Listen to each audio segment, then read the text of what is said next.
Hello guys, good morning.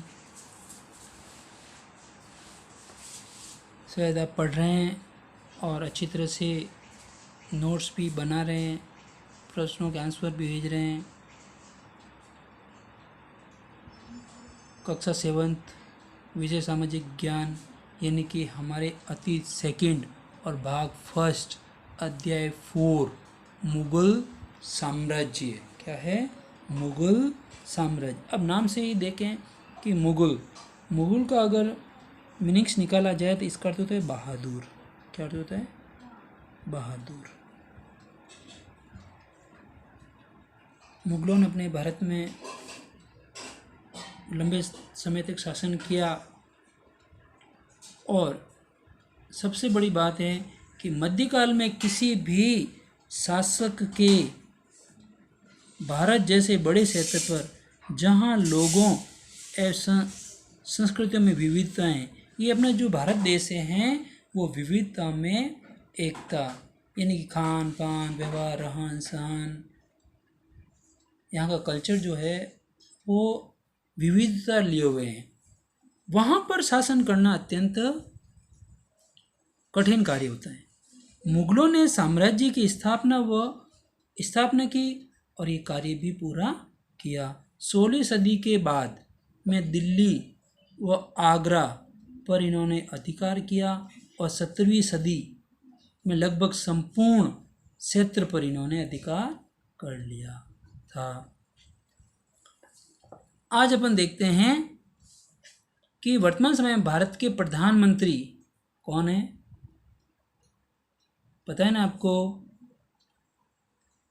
Shri Narendra Damodar Das Modi, ठीक है ना, जो कि स्वतंत्रता दिवस पर मुग़ल शासकों के निवास स्थान दिल्ली के लाल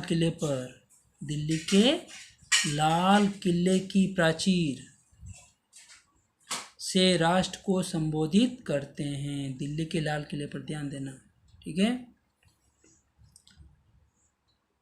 अब देखते हैं कि मुग़ल कौन थे।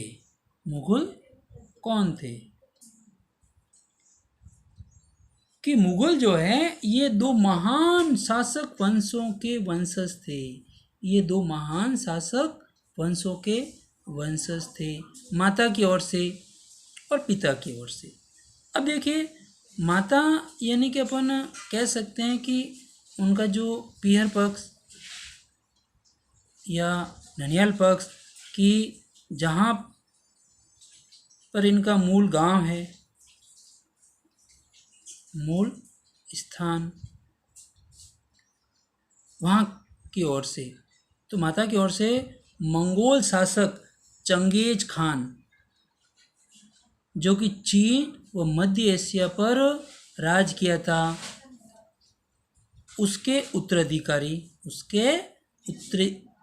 उत्तराधिकारी थे ये, ठीक है। और पिता की ओर से यानी कि जहाँ इनका विवाह हुआ और ये पिता की ओर से इनका मूल स्थान से ईरान, इराक और वर्तमान तुर्की शासक के तैमूर, जिसकी मृत्यु 1404 में हुई, ये इनके वंशज भी थे।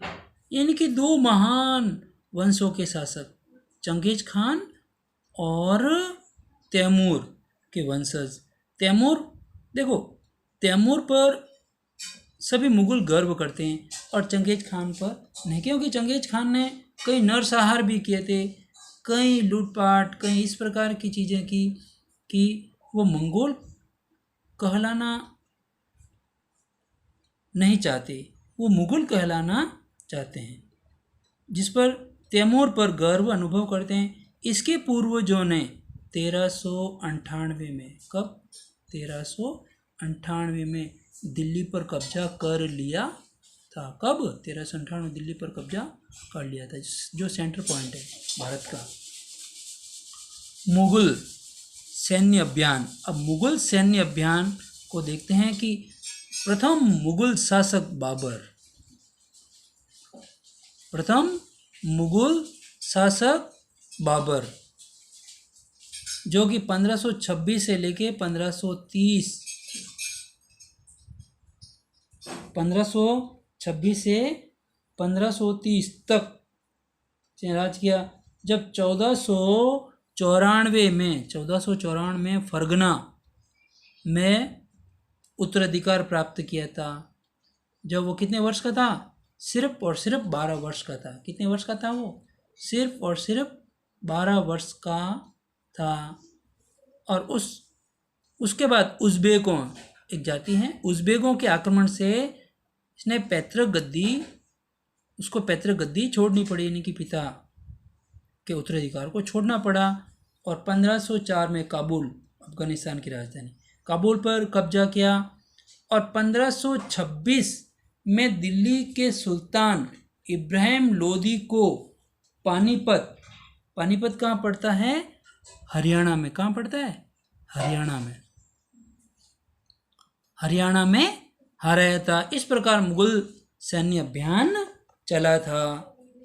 ठीक है, तो मुगल का प्रथम जो शासक था वो कौन था? बाबर।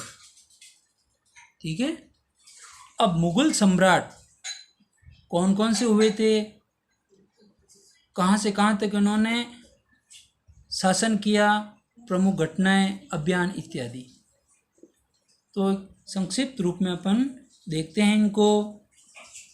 ठीक है, तो देखिए, सबसे पहले देखते हैं बाबर ने शासन किया 1526 से लेके 1530 तक, और इसके कई प्रमुख युद्ध भी थे। जो सबसे पहला इसने 1526 में पानीपत के मैदान में युद्ध किया था।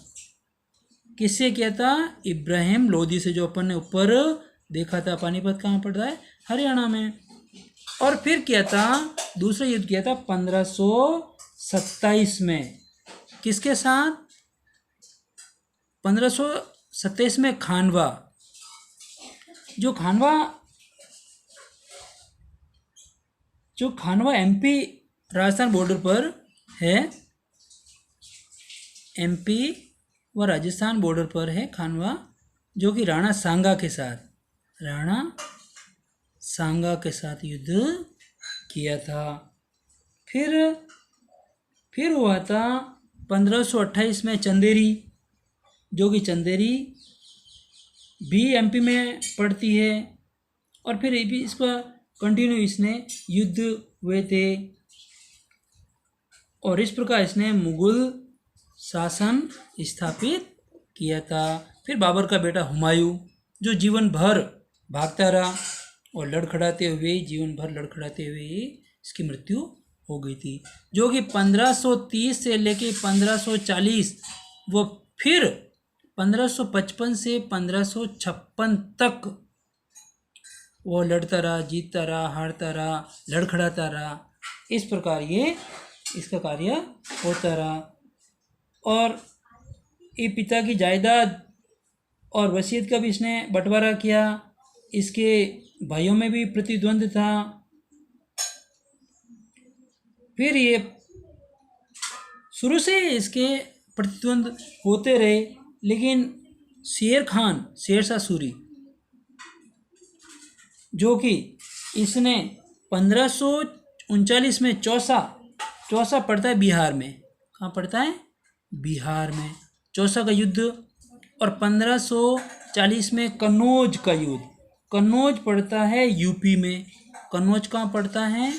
यूपी में। कन्नौज के युद्ध में हराया था हुमायूं को।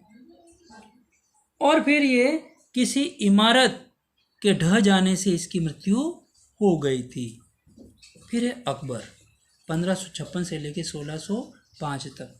अब देखिए, ये 13 वर्ष की आयु में सम्राट बन गया था। और बैराम खान के संरक्षण में इसने सारा कार्य किया। और अकबर ने ही राजपूतों से वैवाहिक संबंध इत्यादि स्थापित किए थे। और स्थापित करने के बाद इसने कई जगह राज भी किए थे, जो कि 1568 में चित्तौड़, जो कि सिसोदियों की राजधानी थी, उस पर कब्जा किया। और 1569 में रणथंभौर पर, जो कि सवाई माधोपुर में पड़ता है, वहाँ पर भी उसने कब्जा किया। फिर उसके बाद 1570 से 1585 तक इसने गुजरात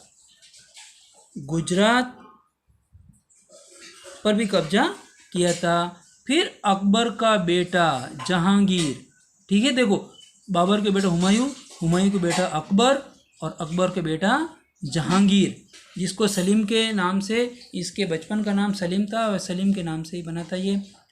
1605 से 1627 तक इसके बचपन का नाम सलीम था।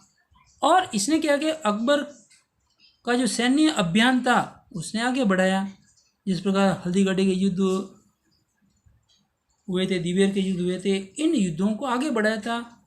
और महाराणा प्रताप के बेटे अमर सिंह के साथ भी उसने कई बार युद्ध लड़े थे। फिर अमर सिंह ने मुगलों की सेवा स्वीकार कर ली।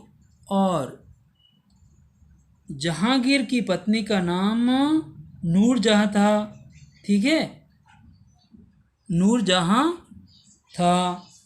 और लेकिन ये पूर्णतः सफल भी नहीं हो पाई। इसने अहमदनगर के खिलाफ भी अभियान किए, सिखों, अहमों इत्यादि के खिलाफ भी इसने कई विद्रोह भी किए थे।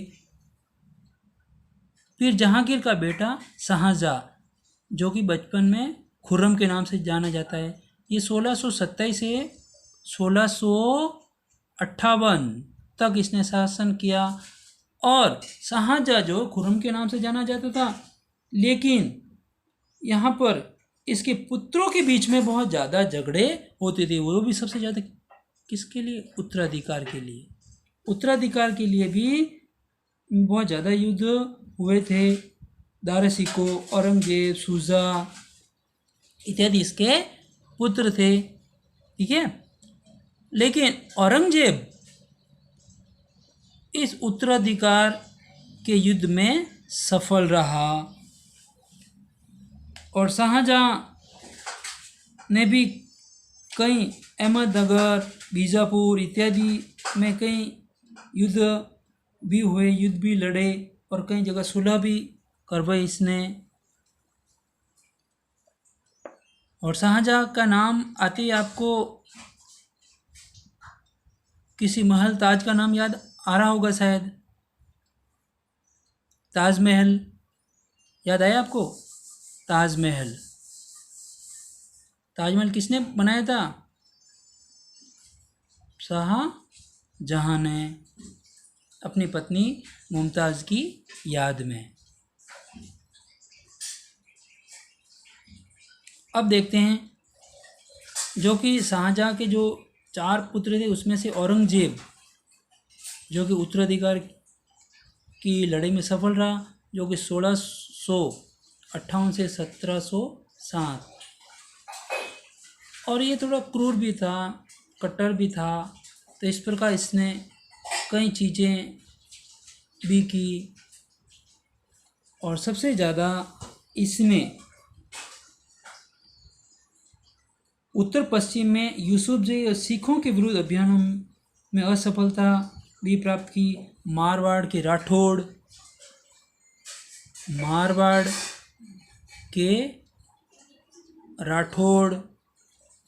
ठीक है ना, राजपूतों,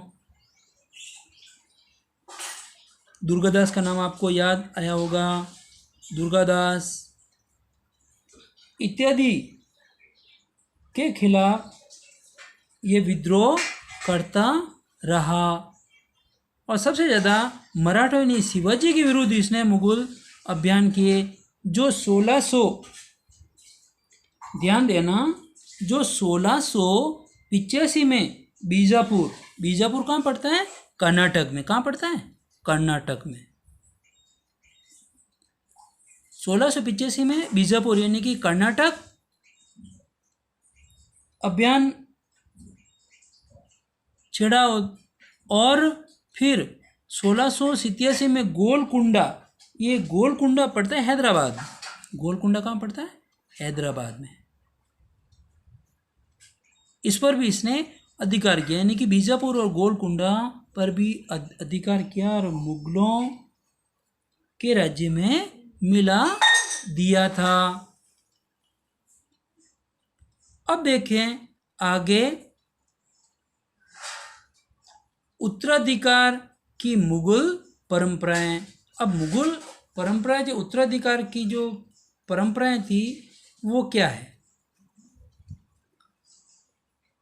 अब ये उत्तराधिकार की मुगल परंपरा को समझते हैं कि वो क्या थी कि मुगल ज्येष्ठाधिकार, ज्येष्ठ यानी बड़ा, कनिष्ठ यानी छोटा, ध्यान रखना, ज्येष्ठ यानी बड़ा, कनिष्ठ यानी छोटा, जैसे अपन कहते हैं ना अग्रज और अनुज, उसी प्रकार ज्येष्ठाधिकार के नियम में विश्वास नहीं करते थे।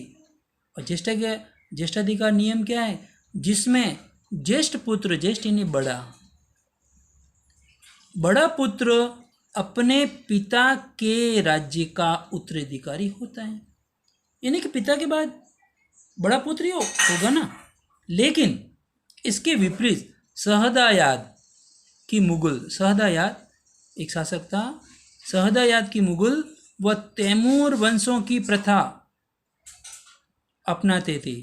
अब ये सहदायाद की मुगल व तैमूरों की प्रथा अपनाते थे, वो क्या थी कि उत्तराधिकार का विभाजन यानी कि बंटवारा, उत्तराधिकार का विभाजन समस्त, यानी कि एक पिता के अगर 2 पुत्र है तो दोनों बराबर होंगे, अगर 4 है तो उनमें सभी में बंटवारा हो जाए, समस्त पुत्रों में उत्तराधिकार का विभाजन कर दिया जाता था। इसलिए ज़्यादातर मुगलों के जो पुत्र थे उनमें उत्तराधिकारी का हमेशा युद्ध होते रहते थे। मुगलों के अन्य शासकों के साथ संबंध, मुगलों के अन्य शासकों के साथ संबंध क्या थे? मुगलों ने कई शासकों के विरुद्ध अभियान किए, उसमें अब इसमें वो मुगलों ने कई शासकों के विरुद्ध अभियान किए, वो क्या थी कि जो सत्ता, यानी कि मुगलों की जो सत्ता स्वीकार नहीं करता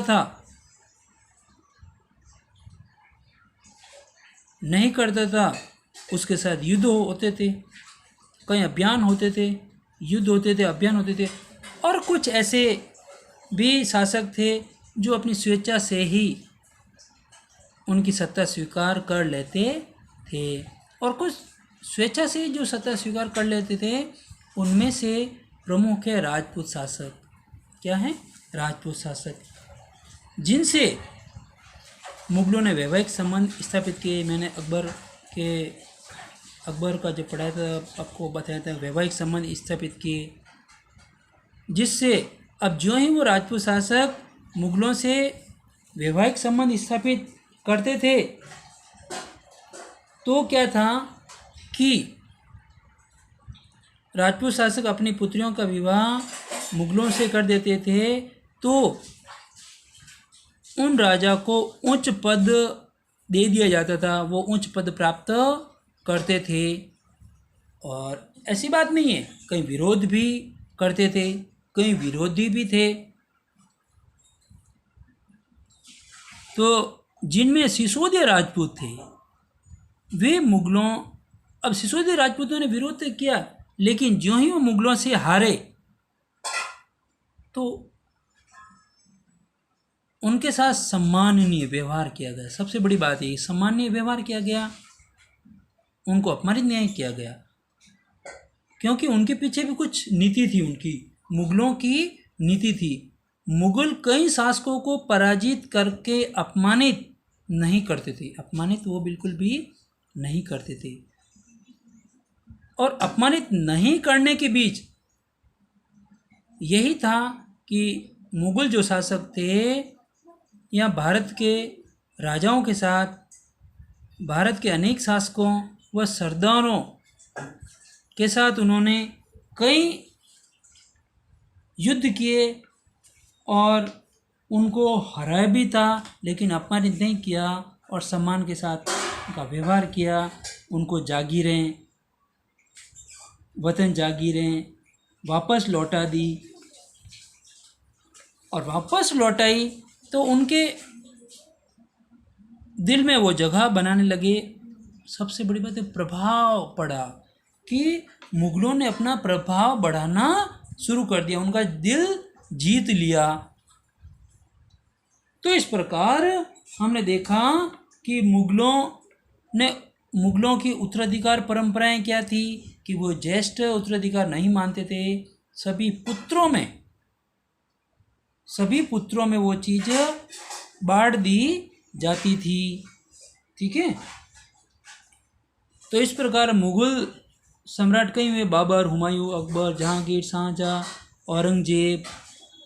और मुगलों ने अन्य शासकों के साथ अच्छे मधुर संबंध बनाए, वैवाहिक संबंध बनाए, और कोई अगर शासक हार जाता था तो उनके साथ अच्छा व्यवहार किया जाता था, उनको जागीरें दे दी जाती थी, उच्च पद दे दी जाते थे, और वैवाहिक संबंध भी स्थापित किए।